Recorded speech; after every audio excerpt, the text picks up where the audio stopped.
started.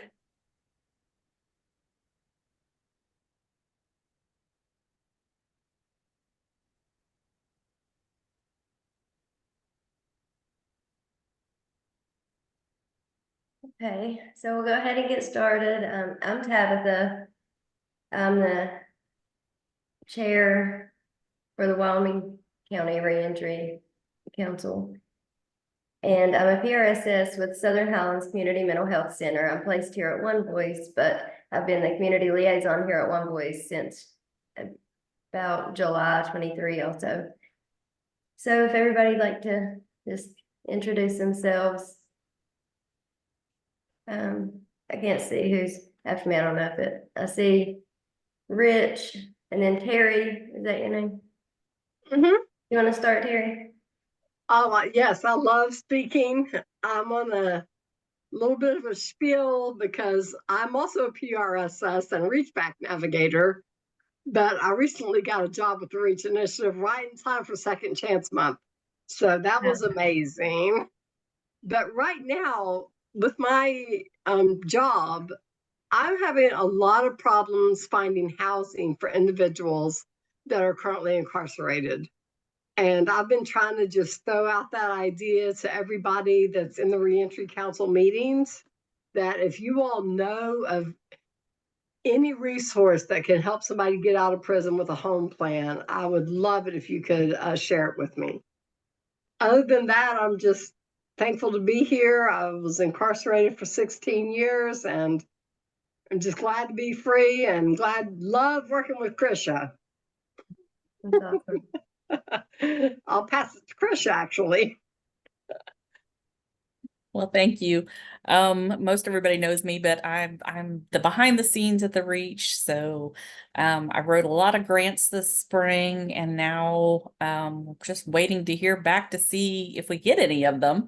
We were not approved for a Vista worker, but we've got somebody looking at it that has been approved. So I hope to get some feedback on that. But the other ones we won't know until September, so it's a long wait. But some of the things, we continue to do our reentry navigators. Terry's one of those.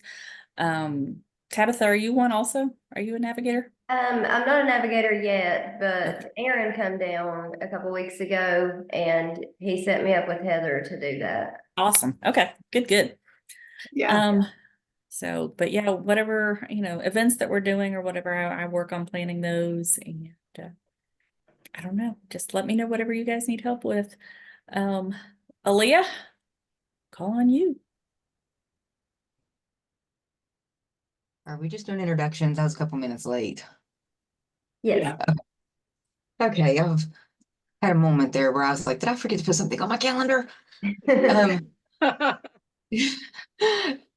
My name is Aaliyah Tanner. I am the CAP program advocate for disability rights of West Virginia. Me and Rich work on a lot of the same things with the same people. We work together to make sure that people can overcome barriers to employment. Disability rights focus is disability related barriers. We also have several programs that it just depends on what the disability is. We have traumatic brain injuries, we have mental illness. I've put our contact information as well as our website in the chat. I would recommend anybody who is dealing with any kind of disability related issue, whether it's with work or with school, to check out our website. There's a lot of self-advocacy tools there. There's a lot of information there. And then if you're still having, problems, you're still looking for information, reach out to us. We send information out to people all the time. We also do direct advocacy. We also go to the legislature and try to educate our representatives on disability related issues. I could go on for a really long time, but I won't do that. So you guys have my, oh, I see Rich's message. That is also my email in the chat. So if you guys have a specific question, feel free to email me. And if I don't know the answer, I'll I'll start asking my coworkers and my supervisors to try to get it for you.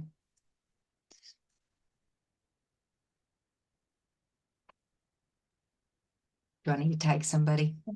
Yeah, if you want. Okay. Has Amanda Hunt went yet? No. All right, Amanda.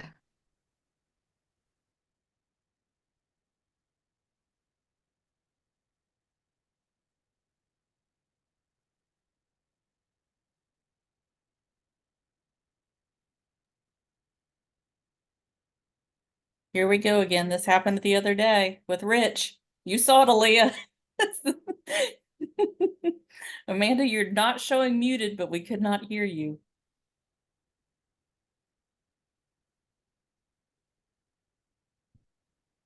Krisha, by the way, I'm still here. I just took video off because Okay. sometimes that helps with Okay. the internet connection. Okay. But Amanda's having the same issue that you had the other day, it looks like. Can you hear me now? Yes. No, Okay. I haven't got much. I think I'm just passenger. I had to change the microphone. It's these new laptops, I guess. I have no idea. But anyways, my name is Amanda Hunt and I work with Southern Highlands out of Princeton, West Virginia. This is my first meeting. My title is a community outreach specialist, and some of my duties are going out in the community and educating the community with what Southern Highlands has to offer when it comes to their substance use disorder programs, and also making connections and collaborating with people and finding partners, and trying to help the community in any way that I can. So I'm excited about this meeting. I've seen a lot of good organizations in this chat here, and have copied and pasted and added it to a doc real quick. So you'll probably getting some emails from me, but I'm here to listen for today and then engage more in the future, I guess. That's all. Well, welcome, Amanda.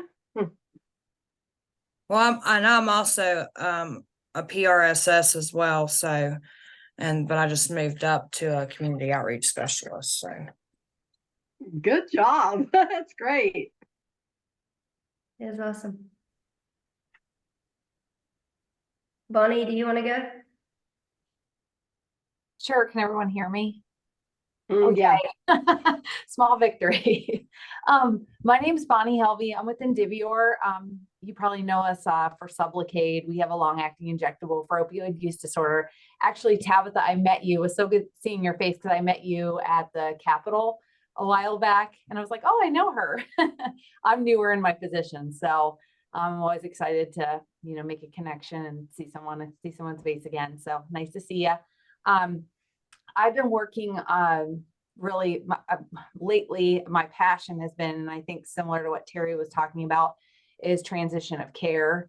So along with not being able to find housing, I feel like a lot of folks are really struggling continuing their either medication or treatment coming out of jail. So I'm really trying to improve that where I can and help. So if anyone has any patients that they feel like are not continuing on their medication, we have some tools that I think would be helpful.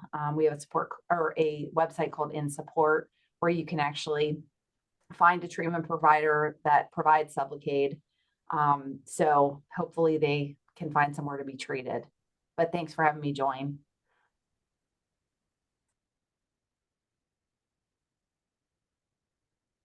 Sorry, I forgot to tag someone. Brittany, I don't think Brittany went. Ashcraft. I did not go. Can you guys hear me? Yes. Yes. Okay. My name is Brittany. I work with Amanda out in Princeton at Southern Highlands. I am the Access Grant Case Manager, and one of the goals they have for me in my new position is to find resources for homelessness. We serve the 3 counties, Wyoming, McDowell, and Mercer, and there's no shelters in the area. And we have a very heavy homeless population, and I'm just trying to find a goal. Don't really have any answers yet, but I'm chugging along. Yeah.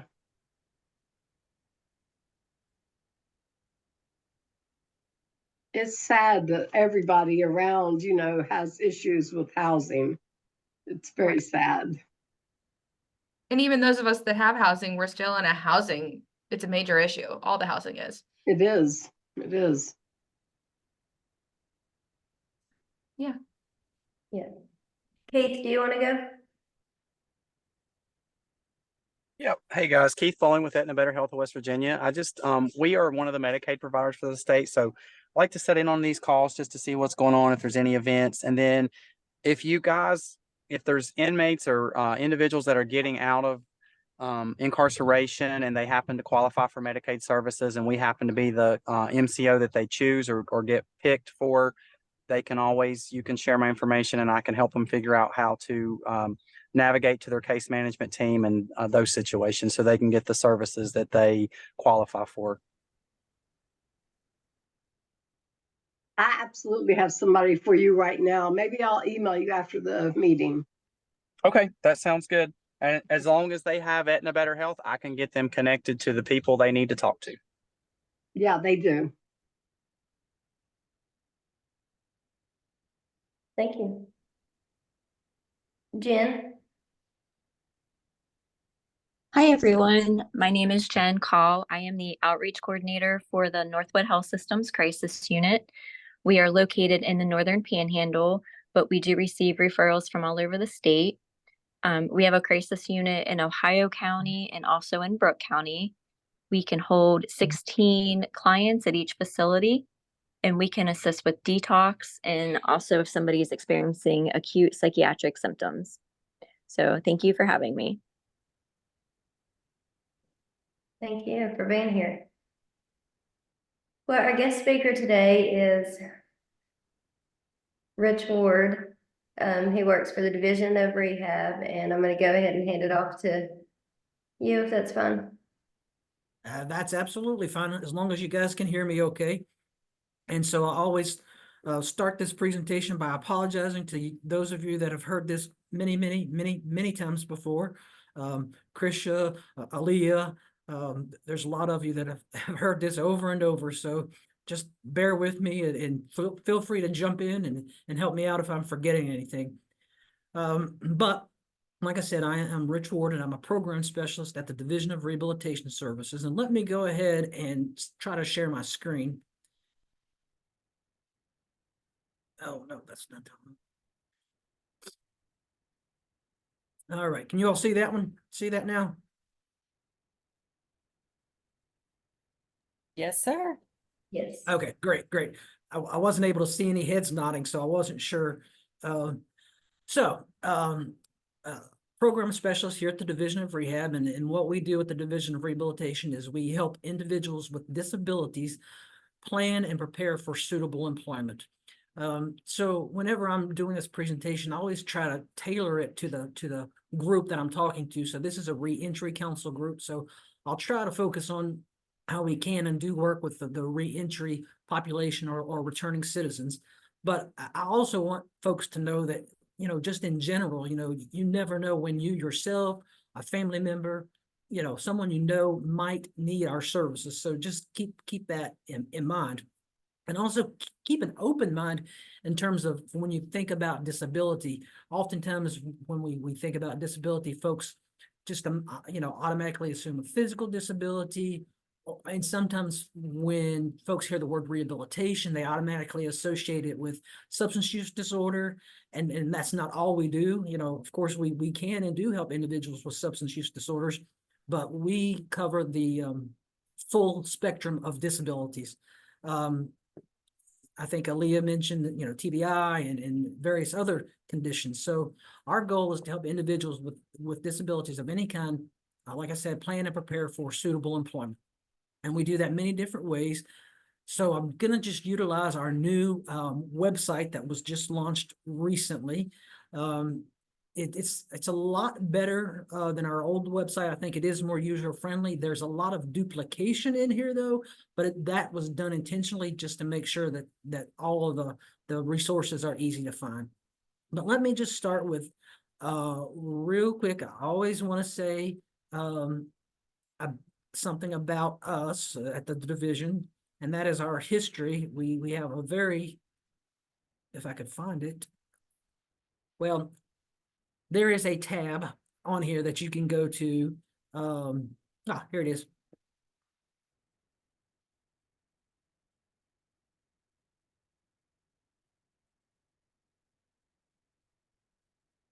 Sorry about that, guys. Our history, I just want to point out that we have a very long history. We've been around for over 100 years. And oftentimes we hear, I've never heard of the Division of Rehab Services before. And I really struggle to understand why that is. I mean, I believe that, but we really have done a lot of advertisement and outreach. I mean, I personally have attended so many meetings and done so many presentations that it's just hard for me to fathom how folks don't hear about us. But I just think that until you need us, you don't really make that connection. So we still need to get out there and spread the word. So you guys can help us with that. If you know of someone that's struggling to get or keep a job because of a disability, then please connect them with us and we could potentially assist them. So again, been around for over 100 years. So I want to start also with this new make a referral to DRS tab here. Everyone seems to really enjoy that and like that, and it is a great tool to use, so you can utilize that to make a referral. But I would really strongly encourage you to make connections with your local DRS offices, and you can find all of those offices listed here on Contact Us under Find an Office Near You. We have, I believe it's 31 offices across the state, but we serve all 55 counties. We also have counselors assigned to every high school in the state of West Virginia. And that may not, again, particularly apply to the reentry council here, but I do like people to know that, because if you have a student or a son or a daughter that is in high school that potentially has a disability or does have an IEP, for example, we serve those individuals. We start serving individuals at age 14 and go up to there's no age limit. As long as the individual wants to work, then we can assist those individuals.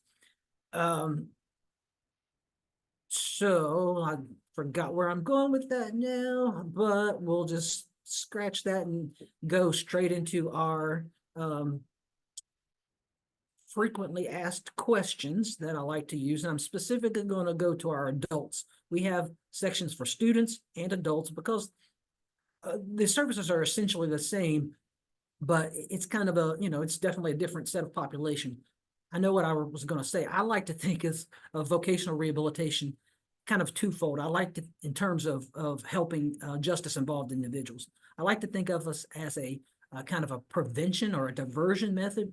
If folks come to us, students particularly can come to us, and we help them get on the right path to employment, get prepared for suitable, gainful employment, then that can often help them avoid what's known as the school to prison pipeline. Oftentimes when students struggle academically, they become, it's certainly easier to pretend like you have a behavior problem as opposed to a learning problem or a behavioral health problem. So it's oftentimes students start misbehaving in school because they're struggling with some issue. And if they can get the appropriate help before they go down that road too far, then we can prevent them from entering the justice system. Then if they do enter the justice system, we can serve them when they're ready to return to community living, and also adults who are reentering society. So I'm going to go to adults here and just go to our frequently asked questions, and we'll just work from that. So if therethere's something that I do not say, or if you have a question, please feel free to jump in. As Leah said, we do work closely together. So Leah, if you want to jump in anytime, please feel free. But vocational rehabilitation is the process of helping people plan and prepare for suitable employment. And so that's really our whole mission. We are an eligibility-based program, not an entitlement program. So individuals to apply for our services, in order to become determined eligible, you do have to have a disability. That disability does have to impact your ability to get and keep employment in some way, meaning there has to be some functional limitations associated with your condition. It's really not so much the condition or the diagnosis that makes an individual eligible. It's more about what problems does that cause you in getting or keeping employment. And then the third thing, in order to qualify or be determined eligible, is you have to require some vocational rehabilitation service to become employed or to stay employed. I will quickly point out that you do not have to have a documented disability. You do not have to have anything in hand. We can, if you don't have that, we can help arrange and get that and get those records that we need. If you receive Social Security disability or SSI, you will be automatically presumed eligible for our services if your goal is to go back to work. We get the question a lot, can you help people apply for Social Security disability? And the answer is no, we do not help individuals apply for Social Security disability. We could certainly give them information and point them in the right direction, but our role is strictly to help individuals get employment, which is opposite of applying for Social Security disability or SSI, because you're saying you can't work then, but if you're applying for our services, you're saying you can work if you have some accommodations or assistance. So it's never really a good idea to do the same, to apply for both programs at the same time. It really is just a conflict. So I hope that makes sense. But in order to apply for services, you just contact your local office, make a referral, or get in touch with a counselor or one of our rehabilitation service associates. And you start that process by getting an appointment, coming in to complete an application. Oftentimes when we say you just apply for services, people think, oh, you just fill out an application like for a job. Really, that's not the way it works. When you're applying for services, it's a process, and that counselor is gathering information from you to help them determine your eligibility for our program. But more importantly, they're gathering information to help you plan and prepare for employment. They're looking at what you need in order to achieve your employment goal. They're going to talk to you about what your job goals are. They're going to talk to you about what services you might need, whether it be training or assistive technology or whatever you might need, whatever support you may need in order to get that job goal.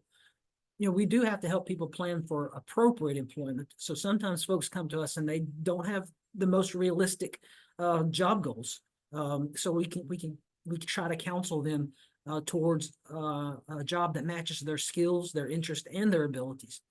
But it's really up to the individual to provide that information and speak up for themselves and say what they want. And then it's the counselor's job to provide feedback and informed choice so they can make the right decisions.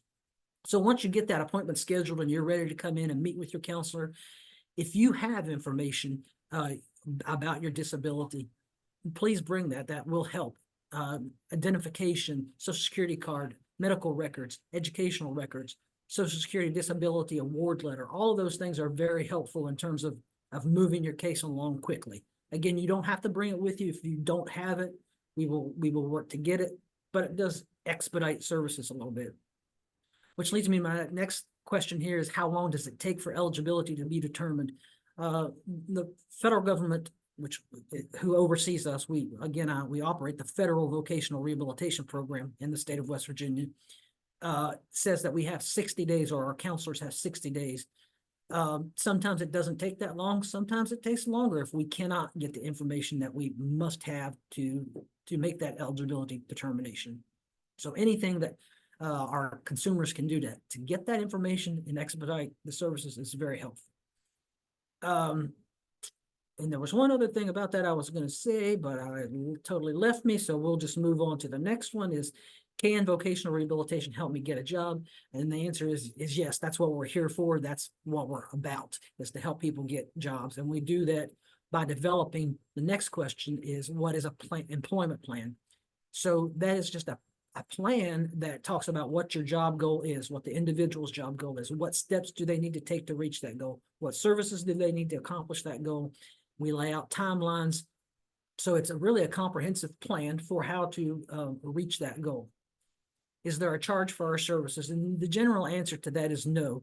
We do an economic needs survey, and we do look at the resources a person may have. And From time to time, they may be expected to contribute to the cost of a service that they need if they have a surplus of income. I think we're very liberal with that, and we're not really in a position right now where we have to look at that hard. We're doing okay in terms of having enough money to serve the individuals that we have, but sometimes that does occur. What types of services can vocational rehabilitation provide? Well, anything from evaluation and diagnostic services to help the individual get determined eligible and to help them plan for employment. We do lots of vocational counseling and guidance. We do pre-employment transition services for those students that we serve that I mentioned earlier, 14 to 21, and those are listed out there.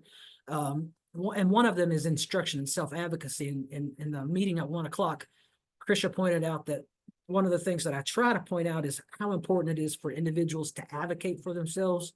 So I do think that is important. So if you have an individual, or you are an individual, or you're a family member with a disability who's applying for our services, or is a consumer, it's really important to speak up and stay in touch with your counselor and give them the information that they need. So you know, the squeaky wheel really does get the grease. So if we hear from you, we're gonna try to respond. Training is a huge service that we provide. I think I have some information here. We operate under the federal fiscal year, which starts October the 1st of 2023. So since that time, we have spent $11 million on the cost of training for individuals. And that doesn't even include the cost of room and board, for example, that we might help individuals with, or books and supplies, for example. Those are listed separately. So we're spending millions of dollars to help people get the education they need, people with disabilities to get the education they need to achieve their job goals.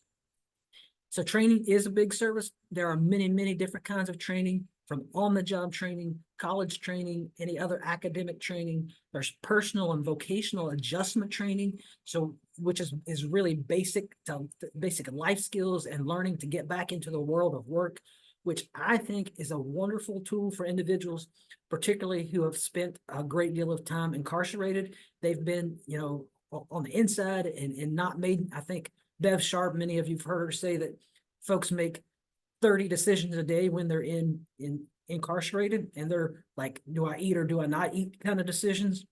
But when you're outside, you're making thousands of decisions a day. So sometimes it's really hard to get back into the world of work. So work adjustment training, or vocational adjustment training, is a tool that we use to kind of gradually ease people back into the world of work. We also do job coaching, on-the-job training, job site training, job seeking skills, all kinds of different types of training out there that we can utilize. Rehabilitation technology is a huge service. You know, anything from assistive devices such as computers and technology that can help with individuals with learning disabilities, to vehicle modifications, home modifications, driver's education. We operate what's called a bioptic driving program, which is for individuals who are legally blind, not just in one eye, but legally blind in both eyes. And they get special training in order to drive a vehicle with bioptic lenses, which is a really good program. You know, it's not used a whole lot because fortunately there's not a lot of people that need that, but it is out there and available.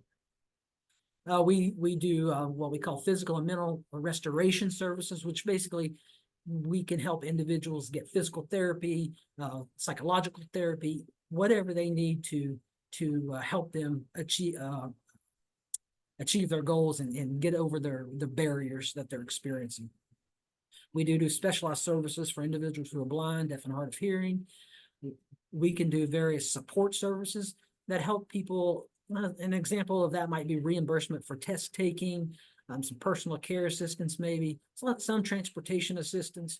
You know, transportation is always a huge issue for everyone with a disability, and oftentimes the folks who are re-entering. So it's always a struggle, but there's some assistance out there for that. I talk about, or this talks about, what are the consumer's responsibilities when working with vocational rehabilitation, and it lists that out there, counselor's responsibilities, and rights related to vocational rehabilitation. So I do want to point out that, individuals do have the right to fair and complete evaluation to determine eligibility. We will never determine someone ineligible for services without giving them every opportunity. I was a counselor for 10 years before I started doing this job. And I can't think of one time, not even one time, that I had to make a decision where an individual was not eligible for our services. So that really doesn't happen very often. Confidentiality is another thing. Be a part of your plan. Those are all, what our consumers have rights to. Aaliyah already talked about what she does as our client assistance program. And I'll ask her to step in now and really explain that more. But all of our consumers, if they're not getting appropriate services, or they have conflicts or struggles navigating our system, and they do exist, they're out there. We're not a perfect system. But I truly believe we do want to help everyone we can and work with them. But sometimes the client assistance program is needed, and sometimes we need them to help us get through a difficult time. So Aaliyah, if you don't care, just step in and explain your program real quick and how we work together. I would appreciate that. Sure, I can. Just a real quick overview. The CAP Client Assistance Program was established in 1984, so we've been around a good long while now as well. We are federally mandated to be part of that vocational rehab appeal process. Like Rich was saying, if they say you're ineligible, but you think you are, if there's issues, there's communication issues, whatever it may be, we are part of that appeal process. You don't have to bring us in on it, but you can, and we are available for that. So what we do with the CAP program, the biggest bulk of our work is providing that information for vocational rehab, and how that fits into the grand scheme of things as far as going from not able to work to the ability of being able to work. So we advise people on their rights and responsibilities, which, they do have responsibilities themselves that they have to fulfill. We can help people apply for services at DRS. We cannot help people apply for services with Social Security. Some people think because we can do one, we can do both, but we can't do that. We also, part of the CAP program is also the Center for Independent Living. So we can help people who have disability related barriers within their independent living. Aaliyah, can I jump in real quick? Absolutely.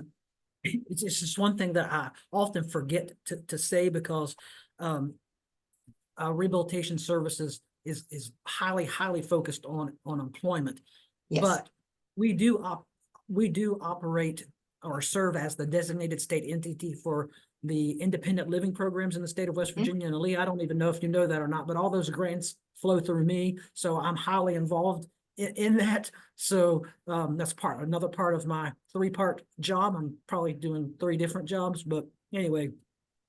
So there are services out there through the Centers for Independent Living that Aaliyah was talking about, that if an individual needs support to remain living independently in their home, but working isn't their goal, then those services can be provided through Centers for Independent Living.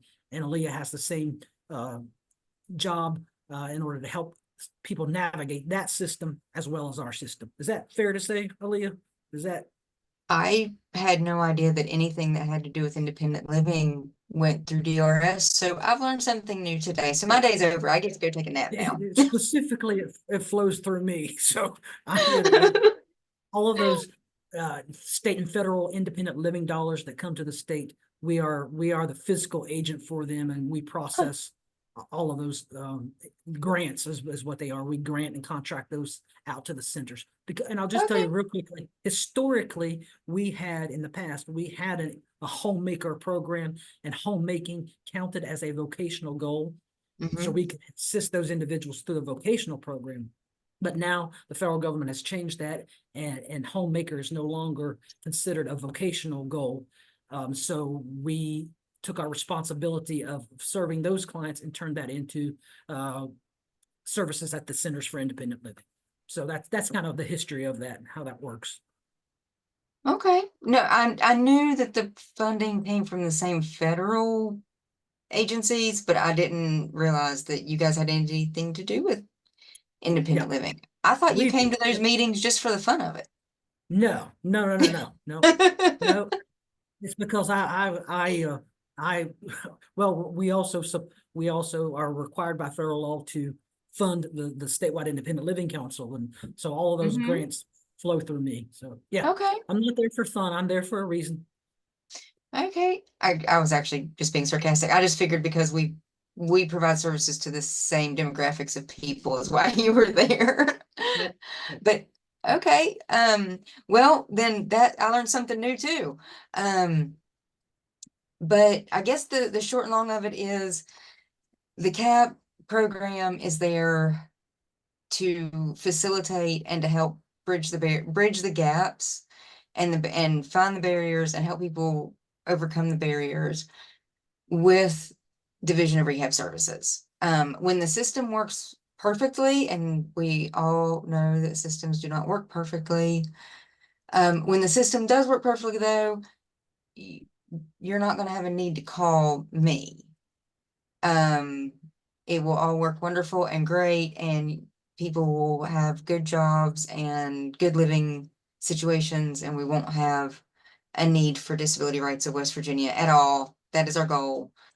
But But it's until not going to then, happen. what give me my little shred of hope there, just a little bit. You'll be around a while. I'll just say that. Yeah, probably, but that is where the CAP program fits in. The really short and long of it is the CAP program, if it is that appeal process, it pushes, I mean, and I'm trying to say it really nicely because a lot of people want to see us as adversaries to DRS, and we don't want to be seen as adversaries to DRS. We don't want DRS to see us as adversaries. We want to be able to sit down at the table and have conversations, because when you're button heads, you're not getting any momentum. And at the end of the day, we're all just here to help to get to the same end goal. We may see different routes to getting to that goal, and maybe we can work together to get there. I think I kind of sort of described that right. What do you think, Rich? I think you did a fine job, and I appreciate that. So the only other thing I'll say, just add on to what Aaliyah said was, we don't want you to have to, we don't want our consumers to have to go to disability rights. We want to resolve the issues first. So if you have an issue or you're having an issue accessing services, all of our offices have supervisors that you can contact. All of our districts, we have 6 districts across the state. All of that information is listed here under contact us. All of those districts have district managers. You may call the office, or your consumer, client, participant can call the office and say, hey, I need to speak to a supervisor, or I need to speak to the supervisor's supervisor. Just like when we're on the phone with customer service, and not getting what we want, we can ask to speak to a supervisor. You can reach out to me. As a matter of fact, I just had Aaron, I think Tabitha mentioned Aaron's name earlier. Aaron reached out to me just a minute ago because he became aware of an issue that someone was struggling to get in touch with someone at our one of our local offices. So I facilitated that. So hopefully that problem is going to be solved. So we want to try to fix it on our end as well. But again, it's not always perfect, and sometimes we will need to bring Aaliyah in, or the consumer will need to bring her in. So we've kind of talked a while and went on a little bit, and I apologize for that. But are there any questions for me about services or how to contact us or anything like that Well, that I can try to answer for you? Rich, I'm gonna piggyback off you real quick here. Sure. I've only been an advocate for, uh, I'm coming up on a year, for CAP. So I'm still learning a lot. Um, but I will say what Rich was saying about asking the questions of your counselor, asking the questions of the supervisor. Out of the service requests, the clients that have called us that I've worked with so far, the majority of them really and honestly were just communication issues. They weren't, it wasn't that they weren't getting the services, it's that maybe the timeframes weren't being communicated in a way that the client understood it, or the terminology was different. One example I use is, was a kid. DRS was calling the educational camps just camps. So the parent wasn't signing the kid up for those camps in the summertime that DRS does because they thought they were just fun time camps. They didn't realize they were educational and they were actually part of that transitioning process, which is transitioning is something different than what you guys deal with. But that's just an example I use is, and it's one of the first things I tell clients is don't be afraid to ask questions. I ask stupid questions every single day. My poor boss needs a raise just because she has to deal with me.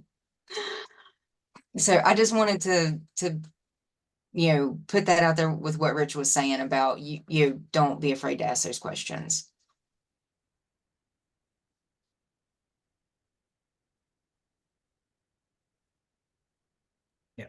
Thank you, Lee.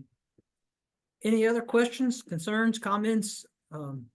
Okay, so you said for someone to sign up that you would encourage them to or suggest to get a hold of your local DRS?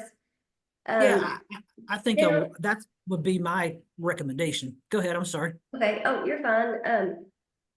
Down here in Wyoming County, I have consumers that I have referred to DRS, and they always tell me that if they call like the one in Beckley versus the one in Wyoming County, they get more done. Is there like a jurisdiction if they're in Wyoming County? Do they need to just go to the one in Wyoming County? So Does that matter? in theory, Wyoming County, for example, is what we call in our District 5. And Beckley or Raleigh County is in District 4. So they're different districts, and we try to get folks served within their districts. But I don't think there's a law or a requirement that says they can't go elsewhere. And bottom line is a consumer can request a new counselor, for example, or they can request services out of any office that they want to. Unfortunately, some of our offices operate differently. Everything is not real consistent sometimes, and we've worked really hard to make it consistent. But it's still a struggle. So, I guess if there's particular concerns about a particular office, for example, maybe reach out to me and we'll can have some discussions with the supervisor in that area and see what's going on. Okay. Is that helpful at all? Yeah, yeah, it's fine. I was just wondering if they needed, if it was like a have to thing in their own county, which I personally haven't worked with. I'm not saying that's my personal experience with the office down here because I haven't really worked too much with them, just referred, consumers there.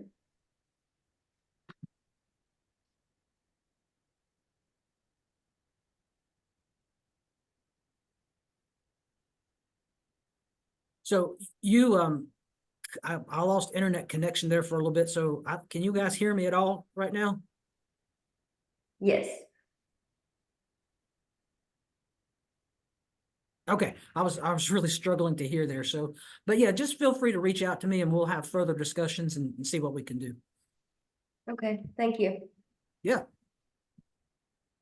Anything else from anyone?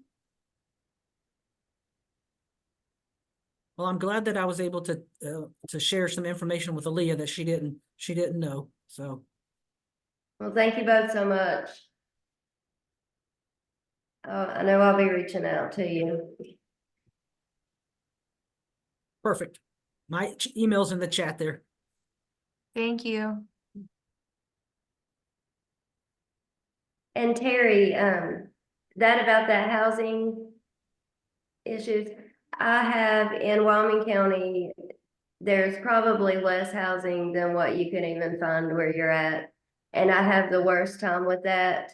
Keep me posted if you hear of anything. There was supposed to be some, like, I guess, transitional housing started to be put here, but we don't really have anything. And then it's like the apartment complexes here, there's two of them. One is not HUD approved and then one is, but they do background checks. So then if someone's a felon or something, they can't get one. You know, a lot of them are banned because of reputations around here from years ago. It's just a mess, Yeah, and fortunately.